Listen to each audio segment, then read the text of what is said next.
Hi everyone! Welcome back sa aking channel, GTR Math Tutorial. So in this video lesson, i-discuss natin ang numbers 21 to 30. So part 3 ng Let Reviewer / Civil Service Reviewer for Mathematics. Okay, so before we start, shoutout muna sa tropa ko at sa katrabaho ko sa William Hill. So shoutout kay Archer Bautista. Salamat sa pag-share palagi ng mga video lessons na ina-upload ko. So ingat palagi at belated happy birthday. Okay, so i-start na tayo. So number 21 to 30 ito. So nagsimula tayo syempre sa medyo madali muna. So we have number 21. So 72 is 3/4 of what number? So choices, we have 76, 84, 86, and 96. Okay, so 72 is 3/4 of what number? So ang hinahanap natin dito is what number? So sulat lang muna natin kung ano yung magiging equation natin. So let the number be pwedeng x, pwedeng n, or kahit anong variables or letter na gusto nyo. Okay, so let n be the number. Kahit anong letter pwede nyo gamitin. So n lang yung ginamit ko. So buuin natin yung equation. So 72. So given 72. So write natin 72. So 72 is, ang ibig sabihin ng is sa mathematical sentence equals. So 72 is, so kopyahin lang natin, 72 is 3/4 of what number? So yung of, ang ibig sabihin nun ay multiplication. So 72 is 3/4 of what number? So multiplication yan. So multiplication, pwede tayong gumamit ng multiplication symbol na dot or x or parenthesis na lang. So 3/4 of what number? So 3/4 of n. So yan yung ating equation. 72 is 3/4 of what number? So actually pwede natin hindi lagyan ng parenthesis. Ibig sabihin kasi 3/4 n, ibig sabihin na nakamultiply yung 3/4 sa n. So para mas malinaw lang. Okay, so just solve for n. So to solve for n, kailangan n ang matira dito sa right side. So tanggalin muna natin yung denominator. So tanggalin yung denominator by multiplying both sides of the equation by 4 para mawala yung 4. Okay, so we have 4 times 72 equals 3/4 times n times 4. So kaya tayo nag-multiply both sides by 4 para mawala itong 4 sa right side. So ang matitira sa left side natin or right side ay 3 times n is 3n. So just multiply 4 times 72. So sa left naman, pwedeng may calculator. So pwede kayong gumamit ng calculator. Pero sa civil service yata, bawal yata. So solve na lang natin manually. So 4 times 2, we have 8. And then 4 times 7, so that is 28. So 288 equals 3n. Then solve for n, pagtanggalin yung 3's by dividing both sides by 3. So divide both sides by 3. So 3 divided by 3, that is equal to 1. So cancel out. So matitira sa right side n na lang. So just divide by 3. So we have 288 divided by 3. We have 28 divided by 3. So that is 9 times 3, 27. Subtract, we have 18 divided by 3, so that is 6 times, so 18, so remainder is 0. So therefore, the correct answer is letter D, 96. So 72 is 3/4 of 96. 3/4 or 75% yan. Okay, so the answer is letter D, 96. Next, number 2 or 22. 0.0125 expressed in fraction in lowest term is blank. So choices 1/8, 1/4, 1/800, and 1/80. So napakasimple na gagawin. Express lang natin ito in fraction in lowest term. So, paano ba tayo mag-express ng decimal to fraction? So, meron tayong 4 decimal places. So, actually, ang basa dito ay 0.0125. Binabasa yan as 125 10,000s. Kasi yung unang decimal, ang basa doon, tenths, pag isa lang. Halimbawa, we have 0.1, so ang basa dyan is 1/10. So yung sumunod, pag naging dalawa na, so ang basa dyan, 12 hundreds. Pag isa lang tenths, pangalawa hundreds. Pag tatlo na siya, so ang basa dyan, 123 thousands. Pag apat na, so ang basa na dyan is 1,234 10,000s. Okay, so 10,000. So ibig sabihin yan, i-divide natin dun sa, di ba, tens. So ibig sabihin nun, divided by 10. Hundreds divided by 100.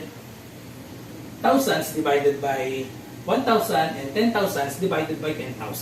So meron tayong 4 decimal places. Therefore, pag sinulat natin yan as fraction, so isulat lang natin yung number 0,125. Or wala na yung 0, 125 over 10,000s.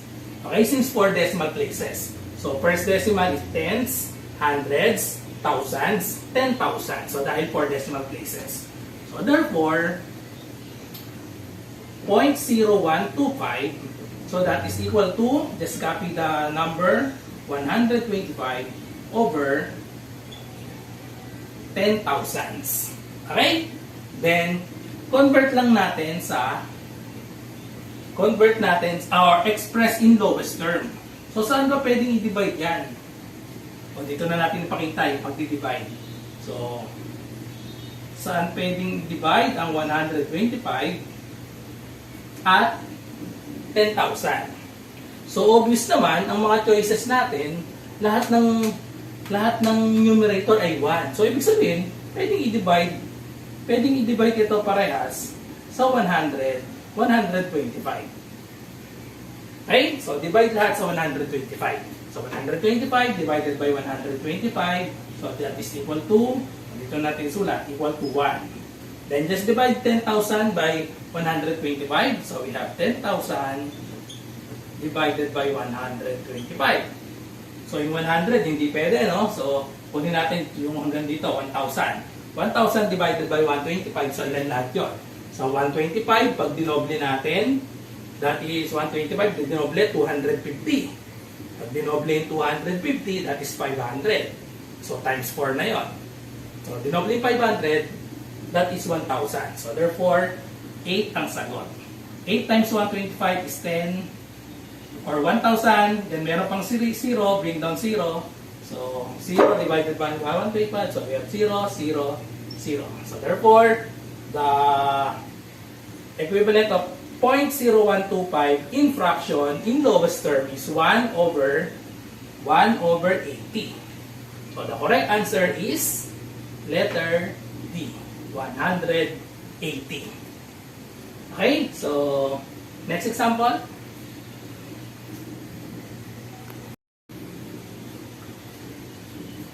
Okay, number 23. How many centimeters are there in 100 millimeter? So, choices, 0.1, 1, 10, and 100. So, parang may ganitong example din tayo dun sa previous video natin sa part 2. So, pero ito, ino-convert natin from centimeters to millimeter. Okay, so gamitin natin yung shortcut na diniscuss ko doon sa part 2. So, kailangan alam niyo yung pagkakasunod-sunod para i-move na lang natin siya. So, ano ba yung pagkakasunod-sunod ng metric system natin? So, pinakamalaki ay kilometer. Then, we have hectometer. We have decameter. Then, pinakagitna niya is meter. Then, we have decimeter. And then, centimeter. Then, ang last is millimeter. O, dalawang M ang gamitin natin dahil meron na tayong meter dito. So, ngayon, tingnan nyo lang kung gaano kalayo yung kino-convert natin. So, centimeter to millimeter. So, nasan ba yung centimeter? Centimeter, ito na yung centimeter. Papuntang millimeter. O, ayun, isa lang siya. So, mag-move lang tayo ng 1 lang. 1 sa right. So, therefore, pag-convert lang natin, So, sulat nyo lang yung 100. How many centimeters? Baliktad pala, sorry. 100. How many centimeters are there in 100 millimeter? Pabalik pala. So, galing sa millimeter, papuntang centimeter. Okay? So, pabalik. Mas maliit yung millimeter. Mas maliit yung millimeter, papuntang centimeter. So, 1 lang, papunta sa left. Okay? So, ibig sabihin yan, yung 100, isulat lang natin yung 100. Nasaan ba ang decimal point ng 100? Ito yung decimal point niya. So, yung decimal point, i-move lang natin ng 1 papunta sa left. Dahil yung millimeter ay nasa right, then 1 lang yung layo niya dito sa centimeter. So, i-move lang natin yung decimal point. Yung decimal point, move lang natin ng isa lang. Kagaya nito, minove lang natin ng isa. So, therefore, pag minove yan, so magiging 10.0 na siya. Or simply, 10 na lang. Okay? So, therefore, ang sagot ay 10. Letter C. So, 100 millimeter is equal to 10 centimeters. Okay? So, kasi pag kinonvert natin yan, minsan, yung iba nakakalimutan yung millimeter to centimeters. So, karamihan kasi yung naaalala natin, pwede natin gamitin itong conversion na to. Ang alam natin conversion na madali is 1 meter equals 1,000 millimeter. Yan. So, di ba yan ang kabisado natin? 1 meter equals 1,000 millimeter. Or, tapos meron pa naman tayo, 1 meter equals 100 centimeters. Yan. So, ito yung madalas na tandaan natin eh. So, nakakalimutan yung mga nasa gitna. No? So, kung ito ang alam nyo conversion, di pwedeng gamitin nyo rin yan. Convert muna sa meter, then tsaka i-convert sa centimeter. So, ito yung magiging solution natin. So, we have 100 millimeters. Convert natin sa conversion factor. 1 meter equals 1,000 millimeter. So, kung ano yung kino-convert nandun sa ilalim. Or kung ano yung kakansilin. So, millimeter, so we have 1,000 millimeter. Nandito yung 1 meter. Para makancel yung millimeter. Okay, so meron naman tayong meter. So, dali naman natin dito sa meter papuntang centimeter. Okay, so yung meter nasa taas. So, therefore, nasa baba dapat yung meter para makancel out. So, 1 meter. So, we have 100 centimeters. So, cancel ang meter, cancel ang meter. So, yan ay matitira natin. So, tingnan natin. So, dahil puro 10 yan, bibilangin lang natin yung 0. 100 times 100, that is 100 times 100, that is, bilangin nyo lang yung 0. 4 na 0. Over 3 0. So therefore, ano na yung magiging sagot natin? Cancelin lang natin yung divide by 1,000. Ayun. So therefore, the answer is 10 centimeters. So yun pa rin ang sagot, 10 centimeters. Pero kung alam nyo nga itong technique na to, sulat nyo lang, 7 lang naman yan. Kilometer, hectometer, decameter, meter, decimeter, centimeter, millimeter. So, tingnan nyo lang kung gaano kalayo. So, yung minove from millimeter, isang move lang siya sa left. So, i-move nyo lang yung decimal. 1 place to the left. So, yun yung answer from 100, magiging 10. Okay? Or ito yung, pag sinod naman, ito yung solution. Pag nakalimutan nyo yung 1 meter, 1 centimeter is equal to 10 millimeter kasi yan. Okay, so, another, number 24. How many times will a digit of 7 appear between 1 to 100? Okay, so, bibilangin lang natin kung ilang beses magka-appear ang 7 from 1 to 100. So, medyo simple lang ito. So, sulat lang natin, isa-isa. Isa-isayin natin by 10. So, simula sa 1, no? So, 1 to 10, ilang beses lalabas ang 1, ilang beses na lalabas ang 7 dyan. So, isa lang. 1 to 10. So, may 7 doon. So, sa 1 to 10, isa. Sa 11 to 20, ilang beses lalabas ang number 7 dyan. So, meron lang siya sa 17. So, isa lang din. So, parang puro isa lang, ano. So, dadami lang siya sa, ano. So, we have 21 to 30. Isa lang din. 31 to 40. So, isa lang din. 41 to 50. Meron tayong 1. So, that is 47. So, yung may mga 7, 7, 17, O pwede isulat na lang natin isa-isa pala, no? So, ganun din, no? 7, 17, 27, 37, 47. So, dito we have, may isa lang din dito, 57. So, sulat na lang natin. So, parehas din naman nakakalabasan. So, we have 7, 17, 27, 37, 47, 57, 67. Yan, dito na yung marami. So, dito na yung marami. Ilang beses daw lalabas ang 7. So, simula sa 70, may 7. So, isa-isahin lang natin yung may mga 7. 71, 72, 73, 74, 75, 76, 77, 78, 79. Then, next na is 87 and then 97. So, out the number of 7. So, ilan ba lahat yan? Bilangin nyo lang. 1, 2, 3, 4, 5, 6, 7, 8, 9, 10, 11, 12, 13, 14. Dalawa to. 15, 16, 17, 18, 19, 20. So, therefore, ganun lang. Binilang lang natin isa-isa. So, letter D. So, the answer is, so ilan yung 7? From 1 to 100 na mag-a-appear is 20. Okay? So, next example, number 25.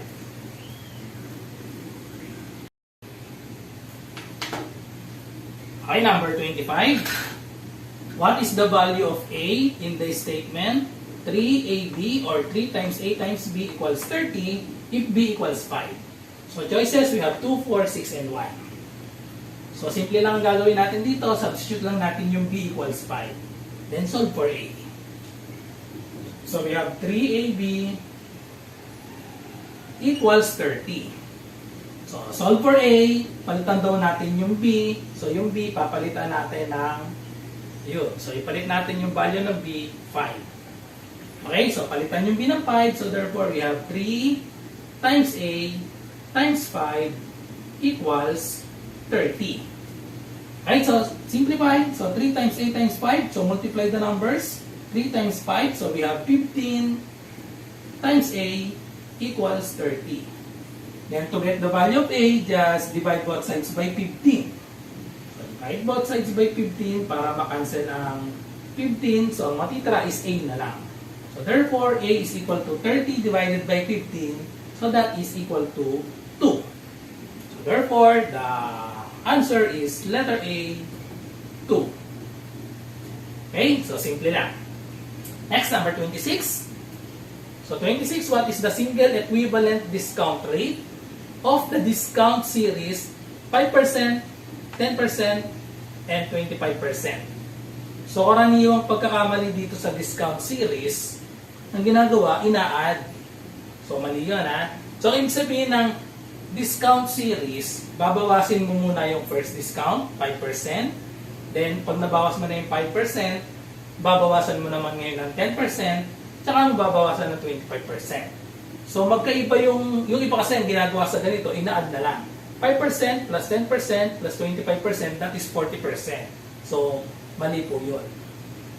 Magkaiba po yun. So, kailangan, i-discount mo muna yung 5 pag nabawasan, tsaka babawasan ng 10, tsaka babawasan ng 25. Okay? So, yung 40, mali na yan. So, magkaiba yung discount series tsaka pag inad mo yung discount. Okay? So, solve natin kung magkano yung equivalent ng single equivalent discount rate, na single equivalent discount rate ng tatlong discount natin. Okay, so convert muna natin yung mga discount rate natin. So we have 5%, so that is equal to 0.05 in decimal. So we have 10%, so that is equal to 0.10 or simply 0.1 na lang dahil 0 naman yung after. Kapag 0 yung decimal, hindi na sinusulat yon after ng full number ng number. So we have 25%, so that is equal to 0.25. So pag walang discount, ibig sabihin nun 100% or 1. Okay? Pag walang discount, 100% or 1. Okay, so kunin natin yung first discount. Okay, so first discount. Sa first discount, magsisimula tayo sa 1. Pag wala pang discount, 100% or 1. So, i-minus natin yung first discount na 5%. So, 1 minus the first discount, 5% is 1.05. After first discount, ang babayaran na lang, ang price na lang, 1 minus 0.05, that is 0.95 or 95%. Bawasan nyo lang 100% ng 5%, that is 95% or 0.95. So after first discount yan. Okay, so after first discount, 0.95 na lang yung price niya. Okay, so next, after second discount. Okay, so after second discount, magkano na lang siya? Ang second discount natin ay 10%. Pag sinabing 10%, magkano na lang yung babayaran natin kung may discount na 10%? Okay, so, halimbawa meron tayo 100%, babawasan natin ng 10%, so therefore, ang babayaran na lang is 90%. Okay, dahil minus na natin, so ang babayaran na lang is 90%. Okay, so ito yung hindi ito yung discount ha, ang discount yung 5%. Ito yung natitira dun sa price. Okay, kung ano man yung item. So 0.95 na lang yung babayaran yung 95%. So ngayon pag so nasa na tayo. So second discount 0.95 na lang yung 0.95 na lang yung price. I-multiply natin tong 0.95 sa may 10% discount now, so 100% minus 10%, i-multiply natin sa 0.90. Okay? So, multiply lang, gamit tayo ng calculator. So, 0.95 times 0.90, so we have 0.855. So, ito na lang yung price, 85.5% na lang after second discount. 85.5. So, as a civil service nga pala, bawal ang calculator, no? So, bawal ang calculator, so multiply nyo lang yan. Multiply nyo lang. So, we have manually, 0.95 times 0.9 na lang. So, we have 9 times 5, 45, 9 times 9, 81 plus 4, so 85. Then, 1, 2, 3 decimal places. So, count 1, 2, 3. So, 0.855. Parehas nito. Okay, so next, last, we have the third. After third discount, magkano na lang siya? So, 0.855, i-multiply natin sa 25%. Pero hindi sa 25%. Yung 25%, ibabawas natin sa 100%. Ang i-multiply natin kasi, kung ilan na lang yung natitirang price. So, 100% minus 25%, that is, so 100% minus 25%, so, ang natitira na lang is 75%. So, 75%, that is 0.75. So, multiply natin. 0.855 times 0.75. So, the answer is 0.64125. So, ito na lang yung babayaran. So, ito na lang yung price after ng series of discount, 5%, 10%, 25%. Pero ang tinatanong natin, so ang hinahanap natin sa problem ay single equivalent discount rate. Discount rate yung hinahanap natin. Ito yung babayaran. So para makuha natin yung discount rate, ibabawas natin to sa 100% or sa 1. Okay, so subtract nyo to sa 1. Ito yung natitirang price ng original 100% or 1. So, ito yung babayaran. So, kung makakala nyo, ito na yung sagot. Ito yung natitirang babayaran. So, niround up natin no? 64125. So, tinanggal na yung 25. Kaya 64.1%. Pero, ima-minus pa natin yan sa 100. So, pag minus sa 100 or 100 or 1 minus 0.64125. So, the answer is, so, magiging sagot natin is 0.35875. Pag ni-round off natin, 3 decimal places ay 0.335. 8 ito, 7 ang kasunod, so 0.359. Then convert to percent, that is 35.9%. Which is letter B. So the correct answer is letter B, 35.9% yung single discount. Or, try nga natin pag minultiply natin to, kung pwede. 0.05 times 0.10 times 0.25. So, hindi. So, hindi pwedeng alternative na solution yun, ha? So, ganun talaga yung gagawin nating solution. So, subtract nyo lang ng isubtract. So, from, ayan, ulitin natin, ha? So, ito yung mga discount natin, 5%, 10%, 25%. So, magsisimula tayo sa 100% or in decimal, 1 lang yon. So, 1 minus the first discount, 5%. Ito na yung price, 0.95 na lang yung babayaran. Then, second discount, yung babayaran na lang natin, or ito na yung price, 0.95 minus 10%. So, kung may minus 10%, ang i-multiply natin is binawasan na natin. So, 90% na lang yun. So, multiply, magiging 0.855. So, next is 25%. So, ima-minus natin to sa 75 sa 100. So, that will give us 75%. Then, multiply yun after third discount. So, itong 0.64125, ito yung magiging price. Price, discounted na ito. So, yung 100% discounted na, naging 64125. Pero hindi pa ito yung discount rate. Ang discount rate, yung nabawas sa 100% or 1. So, kaya minus natin ito. Sa 1. Okay, so minus. So, hindi pala natin napakita yung minus sa 1, no? So, minus sa 1 yan. 1 minus 0.64125. So, ang sagot ay, dinarekyo natin sa calculator kasi kanina. So, ito na yan, 0.359. Naka-round off na. Okay, so kaya ang sagot ay 35.9%. Okay, so next example.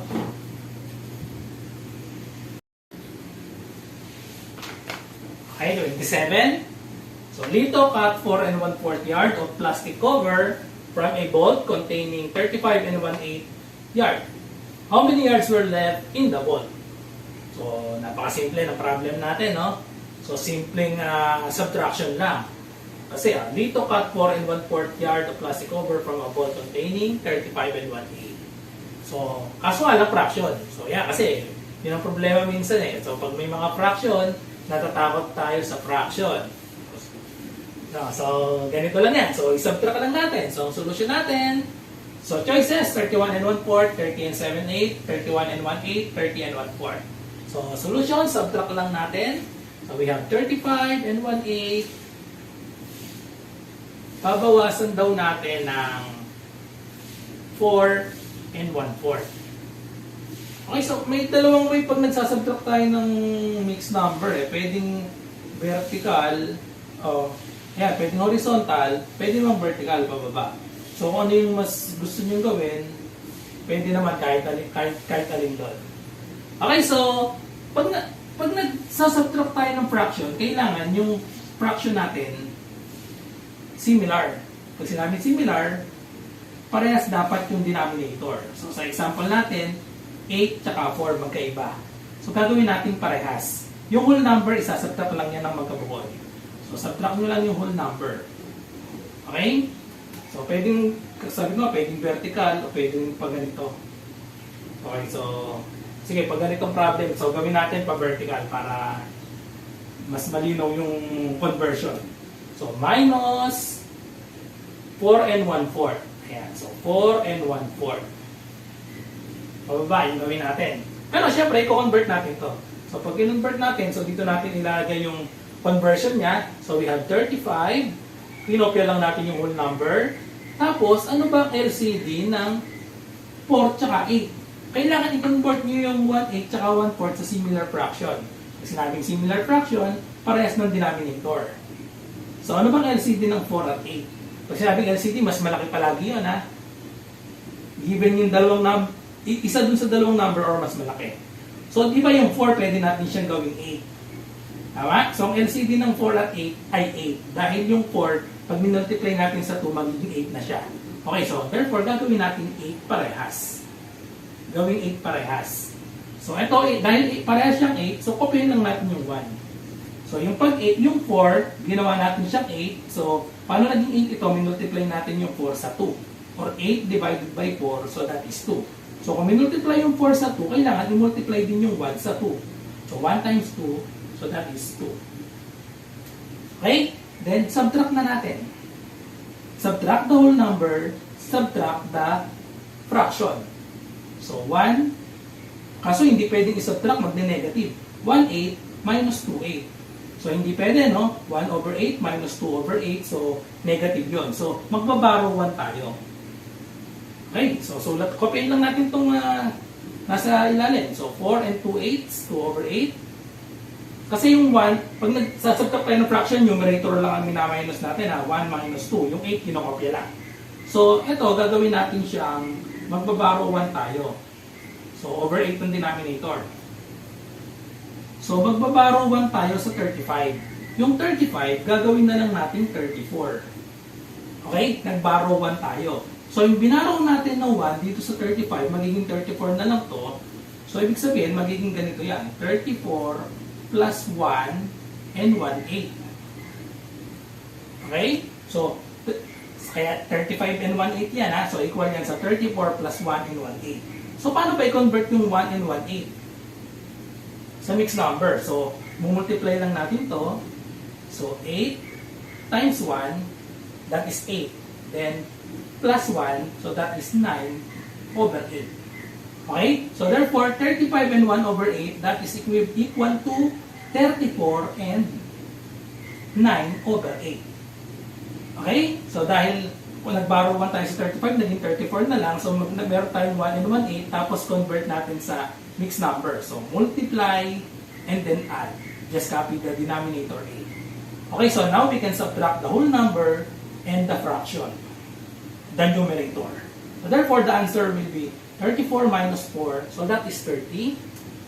And then 9 minus 2, that is 6. Oh, what 6? Parang is 6. So 9 minus 2, so that is 7 over, just copy the denominator, 8. So therefore, the correct answer is letter B, 30 and 7 over 8. Okay? So next example.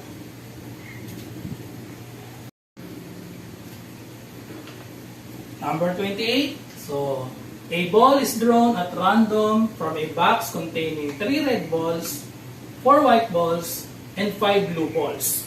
So, what is the probability that it is not blue? So, choices, 1/4, 7 over 12, 1/2, and 5 over 12. So, pag sinabing probability, ang value dapat niyan ay 0 to 1, inclusive. So, 0 yung impossible event yon, and then 1 naman yung sure na event. So, kaya mga sagot natin, between 0 to 1 lahat yan, proper fraction. Okay? So, in decimal, 0 to 1. Okay, so, ang formula natin ng probability, so, probability of E is for the event, probability of E is equal to N of E, number nung possible na event over number of sample space. Sample space, lahat ng total, lahat ng outcomes. So, ano bang mga outcomes natin dito? So, ball is drawn at random from a box containing 3 red balls. So, meron tayong 3 red balls, 4 white balls, and 5 blue balls. So, yun yung, so therefore, ang sample space natin, bilangin natin kung ilan lahat yung balls. So, meron tayong, ito natin sulat, 3 white balls or 3 red balls. 3 red balls. We have 4 white balls and 5 blue balls. So, total number of balls, yun yung N of S natin. Okay? So, number of S is sample space. Sample space kung ilan yung possible outcome. So, ito nga yung outcome. So, we have 3, 4, and 5 na magkakaibang balls. Red, white, and blue. So, i-add lang natin, so yun na yung N of S natin. So, sample space natin, so number of sample space natin ay 3 plus 4 plus 5, so that is equal to 12. Okay? So, therefore, so anong hinahanap natin? What is the probability that it is not blue? Okay? So, ano ba yung probability ng blue?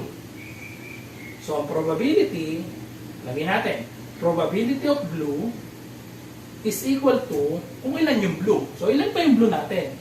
So, ang sample space natin is 12. Ba't mayroong ganito dito? 12 lang, may parenthesis.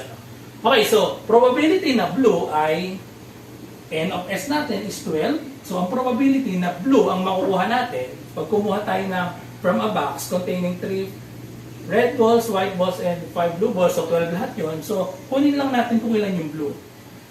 The number of blue is 5. 5 over 12.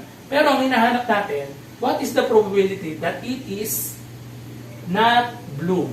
So hindi siya blue. So ito yung probability ng blue. So therefore, ang probability ng not blue, ibig sabihin kung not blue, so it's either red or white. Okay? So ito yung probability ng blue. So ang probability ng not blue ay equal sa probability ng red or white. Or simply, subtract natin yung blue. So ang probability ng blue ay 5 over 12. So isubtract lang natin ito sa 1. 1 dahil ang 1 ay yung 100%. So 1 minus 5 over 12, that is 7 over 12. Or, pag inad natin yung not blue na red, tsaka white, so that is 3 plus 4, so we have 7 over 12. So therefore, the probability of not blue is 7 over 12. So the correct answer is letter B. Okay, so next example. Okay, number 29. So it's the problem. Rachelle bought 5 kilos of rice worth 200 pesos per kilo and another 4 kilos of rice worth 144 pesos per kilo. So per kilo yan at 200 and 144. So what is the average price of rice per kilo? So choices, we have 172 pesos, 172.11 pesos, 175 and 175.11 pesos. So mahal ng bigas, no? 200 per kilo at 144 kilo per kilo. Baka special siguro yan. Okay, so ano ba formula ng average? Average or ng mean. So, ang symbol kasi na ginagamit natin sa statistics. So, average, so ang symbol dyan is mean, x bar. So, x bar, so formula natin dyan is summation of x over n. X are the scores and n is the number of score. So, ang score dito ay yung price. Dahil ang nahanap natin, average price. So, yung x ay yung price per kilo. And n naman is kung ilang kilos. Okay?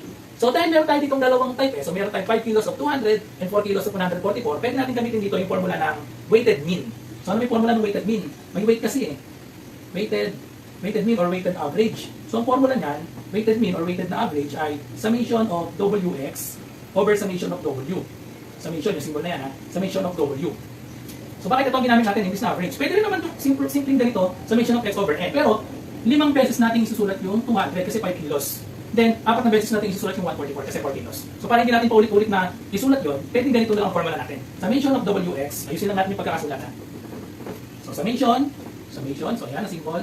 Summation of Wx, weight times x yan, over summation of W. So yan yung formula. So ito yung simpleng average, ito yung weighted. Weighted average pag merong naka-multiply dun sa x. Kagaya nito, 5 kilos of rice worth 200 per kilo, and then 4 kilos of rice worth 144. Para hindi nyo paulit-ulit isulat. So again, pwedeng ito ang gamitin, pero 5 beses isusulat ang 200, at 4 times isusulat ang 144. So shortcut, ito na lang ang formula natin. Okay, so gawan lang natin ang table yan. So para mas madali, we have x and W. So para mas madali, gawan natin ang table. Dalawa lang naman yan. So yan. Ang x natin ay yung price and W is the weight or yung kilos. So ang x natin dito ay 200. So 200 na price, ang binili ay 5 kilos. And then sa 144 na price naman, ang binili ay 4 kilos. So yan, so para mas madali, then i-multiply lang natin yan. So i-multiply nyo lang itong dalawa. So yan, so sagad na natin dito. So multiply, tapos kuhanin natin yung sum nito.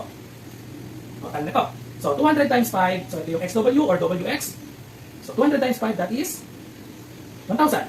144 times 4, so ilan yan? 144 times 4, so wala tayong calculator, or gusto nyo, i-multiply nyo directly lang.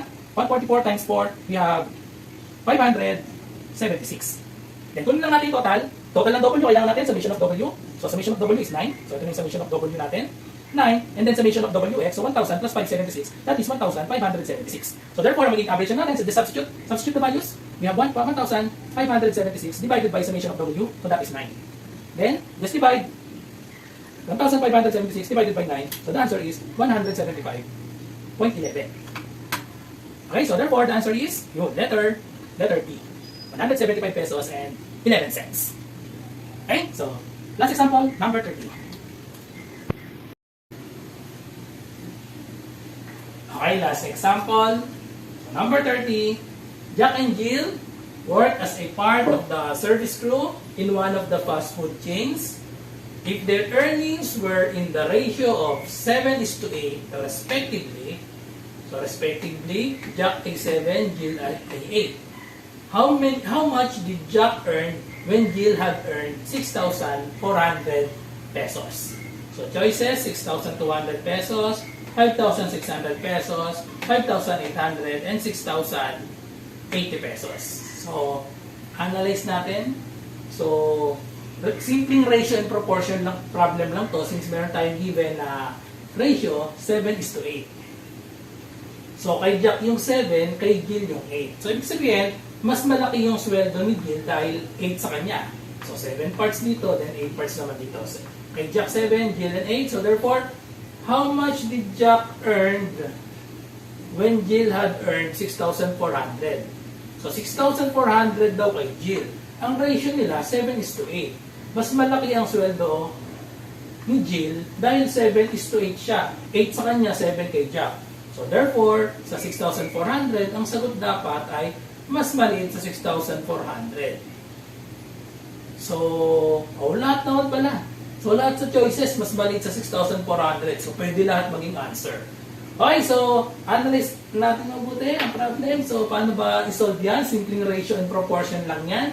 So, paano natin nasabing ratio and proportion ng problem? Kasi meron tayong ratio dito. Tapos, di ba sabi mo nga, pag may ratio and para madamit natin yung proportion, kailangan may apat na given. Magka-partner yung dalawa, tapos magka-partner yung dalawa, nawawala yung isa. So, parang ganito na nga yung problem. So, sulat natin, dito kay Jack, tapos dito naman kay Jill. So, Jack and Jill. So, 7:8 daw. So, kay Jack yung 7, and then kay Jill naman yung 8. O, then, i-pair natin yung kanilang salary. So, i-pair natin yung salary nila.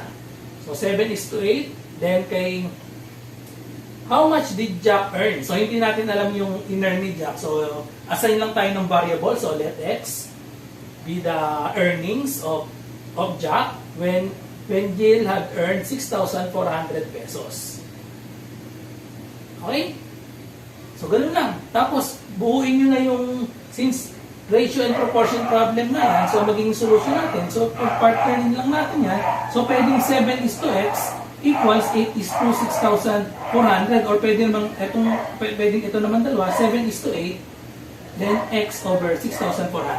Then solve for X. Okay, so magiging equation natin or ang proportion natin ay 7:8, so that is 7/8 equals X is 2 or X over 6,400.